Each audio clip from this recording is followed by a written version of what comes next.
नमस्कार दोस्तों, मैं नवीन यादव स्वागत करता हूं आपका doctor Amit IAS academy YouTube channel पर। डियर फ्रेंड्स, आज हम लद्दाख के ऊपर चर्चा करेंगे जो छठी अनुसूची में शामिल होने के लिए आंदोलन कर रहा है। आखिर वो ऐसा क्यों कर रहा है और उसके पीछे का कारण क्या है, उसको हम विस्तार पूर्वक जानेंगे। उससे पहले मैं आपको बता देता हूं छठी अनुसूची क्या है। तो छठी अनुसूची भारतीय संविधान में एक ऐसा प्रावधान है जो पूर्वोत्तर भारत के राज्यों को विशेष स्वायत्तता प्रदान करती है। और उसमें एक सबसे बड़ी चीज ये है कि वो उनके संस्कृति, जमीन और परंपराओं को सुरक्षित रखा जा सके, इस चीज का विशेष प्रावधान करती है। पूर्वोत्तर राज्यों में अगर मैं बात करूं तो असम, मेघालय, त्रिपुरा और मिजोरम जैसे क्षेत्र शामिल हैं। इसका उद्देश्य है जनजातीय आबादी के अतिरिक्त अधिकारों की रक्षा करना और उनकी संस्कृति, भाषा और परंपराओं को संरक्षित रखना। स्थान यह अनुसूची मुख्य रूप से भारत के पूर्वोत्तर क्षेत्रों में यानी कि असम, मेघालय, त्रिपुरा और मिजोरम आदि क्षेत्रों में विशेष अधिकारों को बरकरार रखती है। इसी अनुसूची में शामिल होने की जिद पर अड़ा है लद्दाख। क्यों? क्या है लद्दाख की राज्य और छठी अनुसूची में शामिल होने की मांग, उस पर हम चर्चा करते हैं। उससे पहले मैं आपको एक बहुत इंपॉर्टेंट खबर दे देता हूं। 5 अक्टूबर को डॉक्टर अमित आईएएस एकेडमी के द्वारा हिस्ट्री का महा टेस्ट ऑर्गेनाइज करवाया जा रहा है। आप इस टेस्ट के लिए रजिस्ट्रेशन कर सकते हो डॉक्टर अमित एकेडमी ऐप पे जाके, जिसमें आपको 200 क्वेश्चन मिलेंगे और 3 घंटे का टाइम मिलेगा। नेगेटिव मार्किंग भी रहेगी और बहुत अच्छा मौका है आपको प्रैक्टिस करने के लिए, जिससे आप अपने रिजल्ट को एक अच्छे पायदान पे देख सकते हो, जिससे आपको पता चल जाएगी आपकी जो मेहनत है वो किस लेवल तक जारी है और आपको कितनी मेहनत की रिक्वायरमेंट है। इस एग्जाम को कंडक्ट करवा रहे हैं 5 अक्टूबर को। आप इस एग्जाम में रजिस्ट्रेशन करने के लिए डॉक्टर अमित एकेडमी ऐप पे जाओ और 100 रुपए की फीस के साथ रजिस्ट्रेशन कीजिए। आइए अब हम लौटते हैं लद्दाख की मांग पर कि लद्दाख की मांग ऐसी क्या है और क्यों है। सबसे पहली बात तो मैं आपको लद्दाख बता देता हूं कहां है। यह भारत का वो क्षेत्र है जो जम्मू कश्मीर और लद्दाख को शामिल करता है। यह कश्मीर वैली है, ये जम्मू है। इसके ऊपर वाले हिस्से पे अगर मैं बात करूं, ये डॉट डॉट डॉट वाला जो रीजन है, ये पूरा लद्दाख वाला क्षेत्र है, ये वाला। ठीक, ये उधर वाला बाल्टिस्तान पीओके वाला जोन है और ये इधर हमारा किसका है, लद्दाख वाला क्षेत्र है। ठीक, ये बाल्टिस्तान वाला क्षेत्र गिलगिट, ये काराकोरम उधर वाला, ये है पीओके जोन। ये है हमारा लद्दाख वाला क्षेत्र जो हिमालय की श्रेणियों में ढका हुआ है, हिमालय की गोदी में समाया हुआ है। आखिर ये लद्दाख ऐसा क्यों चाहता है तो बता देता हूं। ये लद्दाख साल 2019 में केंद्र शासित प्रदेश के रूप में जाना गया था। ये लद्दाख आज चाहता है कि उन्हें पूर्ण स्वायत्तता का दर्जा दे दिया जाए, ताकि वो अपने राज्य की चीजों का विकास कर सके, अपने राज्य की संस्कृति का विकास कर सके। ऐसा क्यों करना चाह रहा है? तो वो सोचता है कि पूर्वोत्तर भारत की तरह उनको भी ये विशेष अधिकार प्रदान कर दिए जाए। वो कहता है कि धारा 370 के हट जाने के बाद हमारे सारे स्पेशल राइट्स हटा दिए गए हैं, हमें भी कुछ जनजातीय आधार पर स्पेशल राइट्स दिए जाएंगे। जबकि ऐसा नहीं किया जा सकता। क्यों नहीं किया जा सकता? तो सरकार की गरिमाएं देखेंगे, सरकार की मजबूरियां देखेंगे, या उनके किस प्रकार के नेगेटिव इंपैक्ट हो सकते हैं, किस प्रकार का प्रभाव हो सकता है, वो सारी चीजें हम देखेंगे।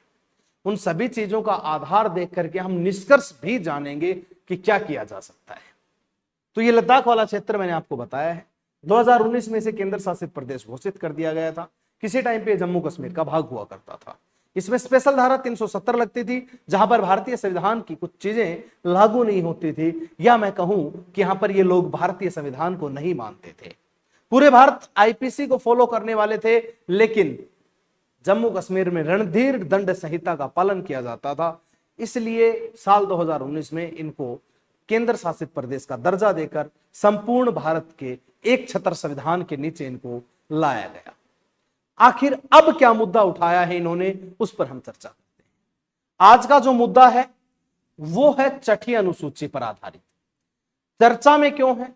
तो लद्दाख ने हाल ही में हुई हिंसक अशांति ने लद्दाख को राज्य का दर्जा छठी अनुसूची के तहत मान्यता, स्थानीय स्वायत्तता और अधिकारों की लंबे समय से चली आ रही मांगों को सामने ला दिया है। आखिर जो छठी अनुसूची है वो काम ही यही करती है कि राज्यों को स्वायत्तता प्रदान कर दी जाए, और ये राज्यों को स्वायत्तता प्रदान करने के लिए बात कही गई है। लद्दाख चाहता है कि उसे राज्य का दर्जा भी दिया जाए, प्लस उसे स्वायत्तता भी मिलनी चाहिए छठी अनुसूची के तहत, जो मिजोरम, त्रिपुरा, मेघालय और असम को मिलती है वैसे ही। आइए हम बात करते हैं छठी अनुसूची में है क्या, जिससे अधिक क्षेत्रीय आकांक्षाओं और राष्ट्रीय सुरक्षा के बीच गंभीर तनाव उजागर हुआ है, जिसमें हमारी नेशनल डिफेंस के बीच एक स्ट्रेस क्रिएट हो चुका है। इससे संवेदनशील क्षेत्र में समावेशी संवाद और प्रभावी शासन की तत्काल आवश्यकता रेखांकित हुई है। एक इमरजेंसी, एक रिसेंटली एक प्रकार से मैं कहूं एडमिनिस्ट्रेशन की यहां पर प्रभावी आवश्यकता, एक रिक्वायरमेंट यहां पर जनरेट हुई है, एक रेखांकित हुई है। इसके अलावा लद्दाख भारत के लिए क्यों महत्वपूर्ण है, लद्दाख का महत्व क्या है भारत के लिए, तो मैं ये भी आपको बताना चाहूंगा कि लद्दाख जो है वो भू राजनीतिक महत्व रखता है। लद्दाख को दर्रे की भूमि, ला दर्रे, दख भूमि, ला का मतलब दर्रा और दख मतलब भूमि के क्षेत्र में जाना जाता है। दर्रे की भूमि इसलिए इसे बोला जाता है, यह भी माना जाता है कि एशिया के चौराहे पर इसकी रणनीतिक स्थिति अत्यधिक महत्वपूर्ण है, भू राजनीतिक महत्व प्रदान करती है। भू राजनीतिक महत्व मतलब एक प्रकार से ये पॉलिटिकली भी बहुत इंपॉर्टेंट है हमारे लिए। उसके अलावा अगर मैं बात करूं तो इसका सामरिक महत्व क्या है, यह भारत और पड़ोसी देशों जिनमें चीन और पाकिस्तान भी शामिल है के बीच सफर जोन के रूप में देखा जाता है। ठीक है, उसके अलावा अगर मैं बात करूं तो चीन और पाकिस्तान के साथ साथ चल रहे सीमा विवाद भारतीय क्षेत्र अखंडता और संप्रभुता की सुरक्षा में इसके महत्व को रेखांकित करता है, इसकी इंपॉर्टेंस बताता है कि इन दोनों देशों के बीच जो सीमा विवाद चले हुए हैं उसमें किस प्रकार की चीजें। उसके अलावा पर्यटन संभावनाएं, पर्यटन के लिए भी ये बहुत महत्वपूर्ण है। लामा भूमि या छोटे तिब्बत के नाम से जाना जाने वाला स्थान 9000 फीट से 25,170 फीट की ऊंचाई पर स्थित है।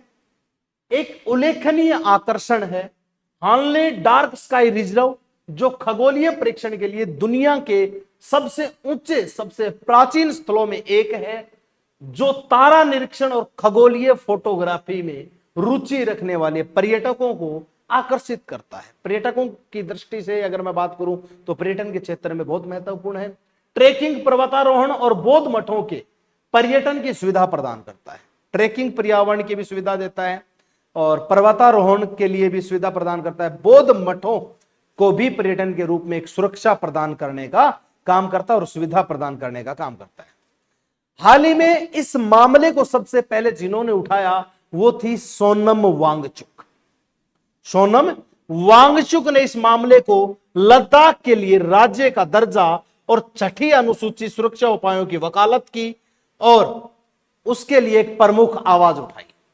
साल 2023 में, साल 2025 में सरकार ने उसको मर्यादा भंग करने और भड़काऊ भाषण के आरोप में गिरफ्तार कर लिया।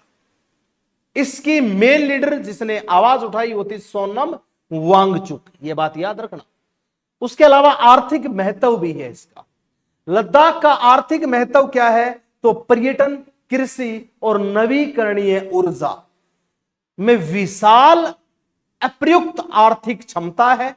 लद्दाख में आर्थिक विकास को बढ़ावा देने वाली हालिया पहलों में 2025 खेलो इंडिया शीतकालीन खेलों के पहले चरण की मेजबानी, 2025 के केंद्रीय बजट के तहत महिला उद्यमिता योजनाओं का प्रारंभ, नवीकरणीय ऊर्जा परियोजनाओं का विस्तार और सुरंगों और 4G कनेक्टिविटी से बुनियादी ढांचे का विकास शामिल है, यानी कि आर्थिक दृष्टि से भी हमारे लिए बहुत महत्वपूर्ण नजर आ रहा है।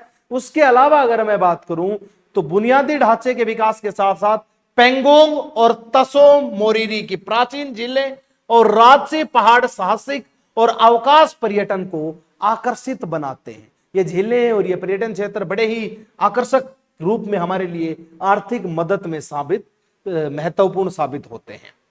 उसके अलावा अगर मैं बात करूं पर्यावरणीय महत्व, एनवायरमेंटल इंपोर्टेंस भी ये रखता है। एनवायरमेंटल इंपोर्टेंस की बात करूं तो यहां उपजाऊ घाटियां मौजूद हैं, नदी घाटियां और जैविक खेती, बागवानी सहित कृषि के लिए अक्सर एक प्रकार से मौका प्रदान करती हैं या अवसर प्रदान करती हैं।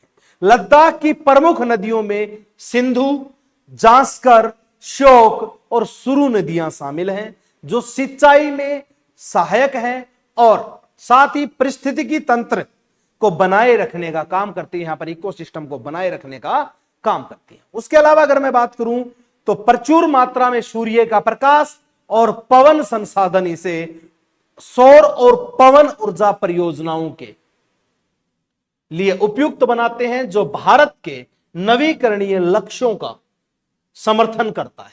इसका कल्चरल महत्व भी है। इसकी सांस्कृतिक इंपॉर्टेंस की अगर मैं बात करता हूं तो प्राचीन सिल्क रूट पर स्थित, अतीत में संस्कृति, धर्म, व्यापार और वाणिज्य के लिए महत्वपूर्ण है। विविध जातीय समुदायों का घर लद्दाख है। लद्दाखी, तिब्बती, बाल्टी, जिनमें से प्रत्येक की अलग अलग परंपराएं और रीति रिवाज शामिल हैं, वो जनजातियां यहां पर निवास करती हैं। हेमिस, थिक्से और डेस्किट जैसे सदियों पुराने मठ और नेशनल पार्क यहां पर स्थित हैं। आध्यात्मिक और सांस्कृतिक केंद्र के रूप में यह बहुत विख्यात क्षेत्र माना जाता है और कार्य करते हैं। प्राचीन बौद्ध शिक्षाओं और प्रथाओं को संरक्षित करने का काम भी यह क्षेत्र करता है, यानी कि अनेकों सांस्कृतिक परंपराएं अपने अंदर समाये हुए हैं। लद्दाख की राज्य का दर्जा और छठी अनुसूची में शामिल होने की मांग के समर्थन में मुख्य तर्क क्या है? आखिर ऐसे कौन से फैक्ट हैं जो लद्दाख को छठी अनुसूची में शामिल करने के लिए और उसको एक राज्य का दर्जा देने के लिए उपयुक्त माने गए? राजनीतिक स्वायत्तता और लोकतांत्रिक प्रतिनिधित्व। लद्दाख 2019 से बिना विधायिका के केंद्र शासित प्रदेश है। इनमें निर्वाचित प्रतिनिधियों और विधायी शक्तियों का अभाव है। जब लद्दाख तत्कालीन जम्मू कश्मीर का हिस्सा था तो लद्दाख स्वायत्त है, पर्वतीय विकास महत्वपूर्ण रखता था और LAHDC जो इस पर शासन करने वाली एक निर्वाचित संस्था थी को महत्वपूर्ण स्वायत्तता प्राप्त थी, यानी कि एक विशेष अधिकार इसको प्राप्त था। लेकिन अब यह सीधा जब केंद्र के नियंत्रण में हो चुका है तो सरकार के अधीन है, केंद्र सरकार इस पर रूल कर रही है। लद्दाखी नेताओं का कहना है कि इससे जो LAHDC है उसको मात्र फुटनोट तक सीमित कर दिया गया है, जिससे राजनीतिक बेदखली की भावना पैदा हो सकती है, जिससे राजनीतिक पॉलिटिकल एक प्रकार से बेदखली यानी कि इंटरफेयर की भावनाएं पैदा हो सकती हैं या हो रही हैं। प्रतिनिधित्व में कमी के कारण यह आशंका पैदा हो गई है कि लद्दाख के बारे में निर्णय बाहरी लोग लेंगे। उनके मन में यह विचार आने लगे हैं कि वो ये सोच रहे हैं कि हमारे बारे में डिसीजन बाहर के लोग यानी कि केंद्र सरकार ले रही है। अगर केंद्र से तुम्हारा ध्यान हट गया तो भैया तुम तो फिर बगावत पे आ जाओगे, इसीलिए ये चीजें देखी गई है।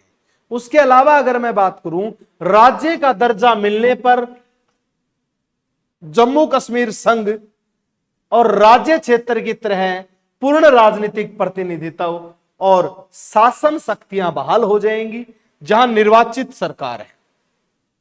जम्मू की तरह ही उनका वर्चस्व आ जाएगा। ठीक, छठी अनुसूची में शामिल किए जाने से स्थानीय स्वायत्तता मिल जाएगी।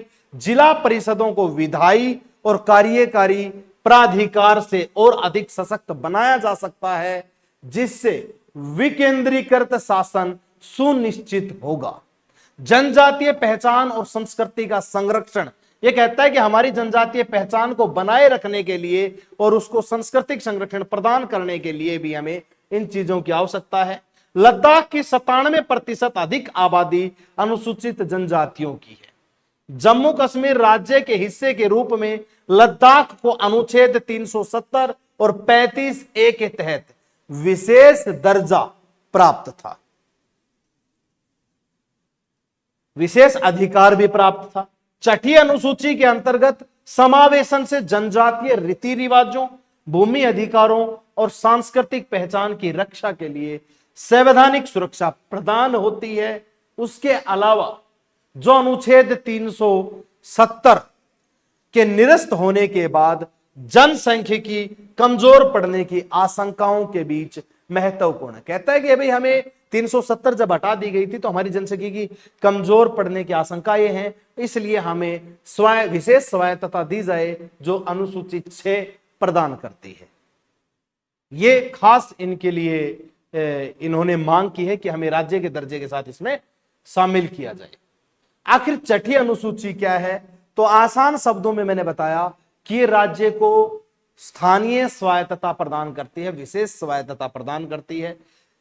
अगर मैं राज्य व्यवस्था के आधार पर बात करूं तो अनुच्छेद 244 के तहत छठी अनुसूची में स्वायत्तता प्रशासनिक स्वायत्तता जिला परिषदों के गठन का प्रावधान, एडीसी के गठन का प्रावधान, जिनके पास राज्य के भीतर विधायी, न्यायिक और प्रशासनिक स्वायत्तता है। छठी अनुसूची में 4 पूर्वोत्तर क्षेत्र असम, त्रिपुरा, मेघालय और मिजोरम ये शामिल हैं। जनजातीय क्षेत्रों के प्रशासन के लिए विशेष प्रावधान किए गए हैं। उसके अलावा स्वायत्तता जिला परिषद इन 4 राज्यों के जनजातीय क्षेत्रों को स्वायत्तता जिलों के रूप में गठित किया गया है। राज्यपाल को स्वायत्तता जिले के संगठन और पुनर्गठन का अधिकार है। प्रत्येक स्वायत्तता जिले में एक जिला परिषद होती है, जिनमें अधिकतम 30 सदस्य होते हैं, जिनमें से 4 राज्यपाल द्वारा मनोनीत किए जाते हैं तथा शेष 26 वयस्क मताधिकार के द्वारा चुने जाते हैं। 30 सदस्य टोटल, 4 राज्यपाल मनोनीत करता है और 26 विशेष अधिकार के साथ मनोनीत किए जाते हैं। आइए ये 4 राज्य कैसे हैं? तो मेघालय खासी हिल्स ऑटोनोमस डिस्ट्रिक्ट काउंसिल स्वायत्तता परिषद यहां पर दी गई है। Jaintia hills autonomous district council विशेष स्वायत्तता यहां पर दी गई है, जिला स्वायत्तता। Garo hills autonomous district council विशेष स्वायत्तता यहां पर दी गई है। Mizoram Chakma autonomous district council जिला स्वायत्तता। Lai autonomous district council, Mara autonomous district council ये मिजोरम में है। त्रिपुरा में Tripura tribal areas autonomous district council. Assam में Dima Hasao autonomous council, Karbi autonomous district council, Bodoland territorial council. इनको विशेष स्वायत्तता प्रदान है, जिला परिषद स्वायत्तता प्रदान है, ताकि ये अपनी भाषा और संस्कृति की रक्षा कर सके। जनजातीय क्षेत्रों को प्रावधान दिया गया है। इस प्रकार की चीजें इसमें शामिल हैं। परिषद की शक्तियां क्या हैं उन पर हम चर्चा करें। जिला और क्षेत्रीय परिषदें अपने अधिकार क्षेत्र के अंतर्गत क्षेत्रों का प्रशासन करती हैं। वे भूमि, वन, नहर, जल, झूम खेती, उसके अलावा ग्राम प्रशासन, संपत्ति का उत्तराधिकार, विवाह और तलाक, सामाजिक रीति रिवाज आदि जैसे विशिष्ट मामलों पर कानून बना सकते हैं। उनको यह दर्जा प्राप्त है कि वो अपने वैवाहिक तौर पे कानून बना सकते हैं, अपनी भूमि, अपने वन, अपने नहर, संपदा आदि चीजों के मामले में अपने कानून बना सकते हैं। लेकिन सभी कानूनों के लिए राज्यपाल की सहमति आवश्यक है। वे जनजातियों के बीच मुकदमों और मामलों की सुनवाई और उनकी अपीलों की सुनवाई के लिए ग्राम परिषदों या न्यायालयों का गठन कर सकते हैं। वो अपने आधार पर मुकदमे सुलझा सकते हैं और इन मुकदमों और मामलों पर उच्च न्यायालय का अधिकार राज्यपाल द्वारा निर्दिष्ट किया जाता है। इन मामलों का अधिकार भी उच्च न्यायालय में कौन निर्दिष्ट करता है? राज्यपाल। जिला परिषद जिले में प्राथमिक विद्यालय, औषधालय, बाजार घाट, मत्स्य पालन, सड़क आदि की स्थापना, निर्माण का प्रबंधन कर सकती हैं। यह भी अधिकार उन्हें दिया गया है।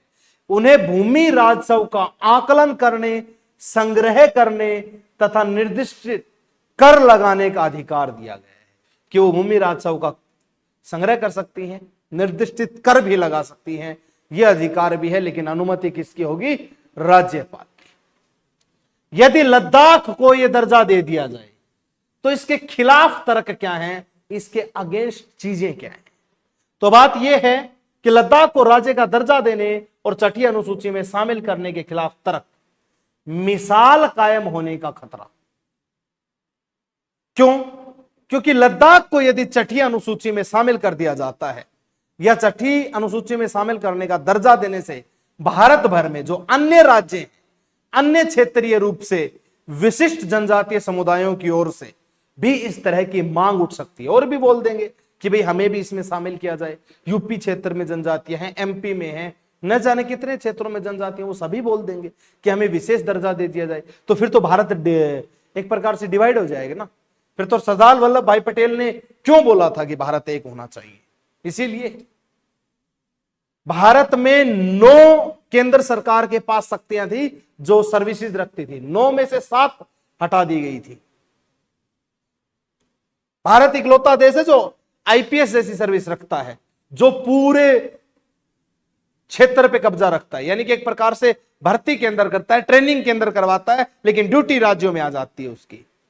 वो सर्विस एकमात्र देश भारत प्रदान करता है, सिविल सर्विस, एडमिनिस्ट्रेशन सर्विस। वो इसीलिए, और जिसमें जैसे मान लो हरियाणा है, हरियाणा में जितने भी आईएएस आईपीएस की ड्यूटी आएगी वो 2/3 अनदर स्टेट के होंगे, हरियाणा के नहीं होंगे। 1/3 अपने देश के तो 2/3 अदर होंगे।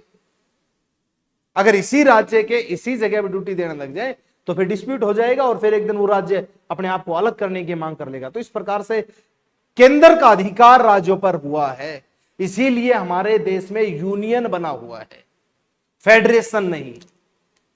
यही कारण है कि हमारी जो राज्य व्यवस्था है वो एकात्मकता रखती है। संघीय तो है, संघीय होने के साथ साथ एकात्मकता रखती है, यूनिटरी है हम अपने आप में। तो ये सबसे बड़ी चीज है।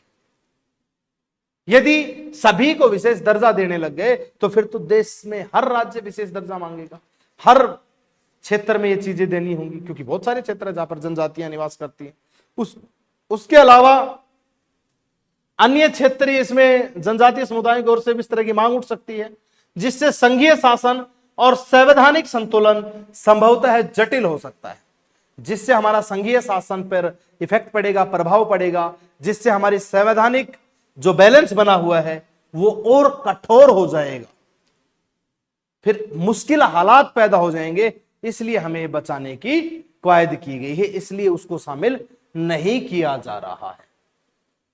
अंततः अगर हम देखें तो लद्दाख की राज्य दर्जा, छठी अनुसूची का दर्जा और अधिक स्वायत्तता की मांगे राष्ट्रीय सुरक्षा को ध्यान में रखते हुए समावेशी शासन, सांस्कृतिक संरक्षण और सतत विकास की आवश्यकता को दर्शाती है।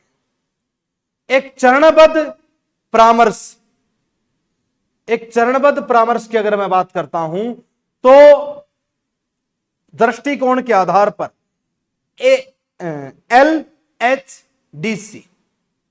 LHDC को मजबूत करना, उसके संतुलन को बढ़ावा देना, स्थानीय रोजगार सुनिश्चित करना आगे बढ़ने का सबसे अच्छा तरीका है। हालांकि ये गांधी जी के द्वारा कहे गए इन शब्दों को दर्शाता है, ये दोहराता भी है कि दुनिया में सबकी जरूरतों के लिए पर्याप्त है, लेकिन सबके लालच के लिए पर्याप्त नहीं है। यदि इस चीज में जरूरतें हैं तो उनको विशेष दर्जा अवश्य मिलेगा, लेकिन इस चीज में यदि लालच है तो उनको विशेष दर्जा नहीं दिया जाएगा। ठीक है, ये इस प्रकार की चीजें इसमें इंक्लूड है। तो इसलिए लद्दाख चाहता है कि उनको विशेष स्वायत्तता दी जाए, राज्य का दर्जा दिया जाए, उनको छठी अनुसूची में शामिल किया जाए। ठीक, इसकी पहली आवाज सोनम वांगचुक के द्वारा उठाई गई थी और सरकार ने उसे भड़काऊ भाषण के आरोप में गिरफ्तार भी कर लिया गया। तो आप इस चीज का सोच के कमेंट बॉक्स में जवाब दीजिए, क्या लद्दाख को छठी अनुसूची में शामिल किया जाना चाहिए? क्या लद्दाख को राज्य का दर्जा दिया जाना चाहिए? इस पर आपकी क्या राय है, सभी कमेंट बॉक्स में जरूर बताना। इसी के साथ मैं नवीन यादव आज विदा चाहता हूं। जय हिंद, जय भारत, थैंक यू।